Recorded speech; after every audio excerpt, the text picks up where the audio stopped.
SCATIL Investment Alliance presents itself as a legitimate investment and asset management organization. On the surface, everything appears professional, polished branding, confident representatives, and promises of consistent returns. However, based on repeated and independent user reports, a clear pattern of misconduct emerges once clients attempt to access their funds. The process usually begins with smooth onboarding. Initial deposits are accepted without resistance. The situation changes the moment a client requests a withdrawal. Accounts may suddenly become restricted or placed under review. Withdrawal requests are marked as pending indefinitely. Balances may appear frozen, and direct communication becomes noticeably slower. Shortly after, many users report being asked to pay additional charges. These fees are commonly labeled as account verification or activation fees, administrative or liquidity release charges, tax, compliance, or regulatory clearance payments.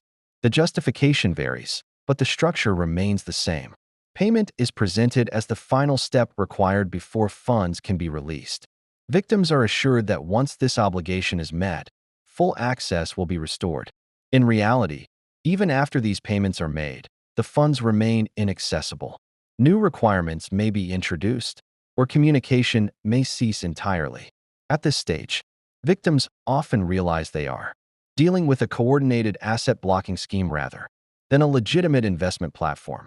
It is important to understand that in many of these cases, the assets do not simply disappear.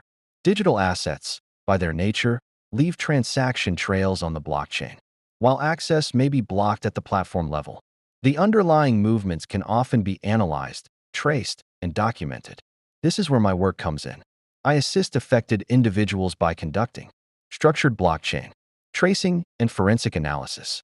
This involves identifying transaction paths, wallet interactions, and movement patterns associated with the platform. Using specialized investigative tools and on-chain analysis software, I map how assets were handled after deposit and determine whether they were pooled, rerouted, or transferred through intermediary wallets. Each case is handled individually.